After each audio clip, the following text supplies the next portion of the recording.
Tiesitkö, että merenpinnan nousua voisi potentiaalisesti hidastaa ilmastonmuokkauksen keinoin?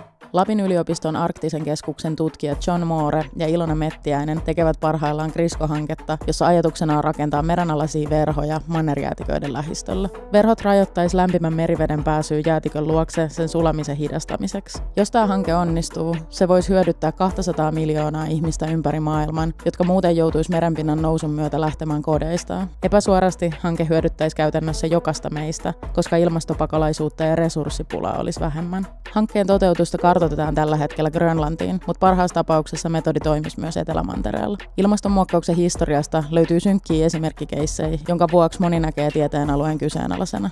Johnny ja Ilona hanke yhdistää sosiaali- ja luonnontieteitä mahdollisimman kestävän lopputuloksen takaamiseksi. Kuten usein tutkimuksessa, myös tässä hankkeessa ei ole varmaa, toimiiko lopputulos. Elinkelpoisen tulevaisuuden kannalta se on kuitenkin tutkimisen arvosta.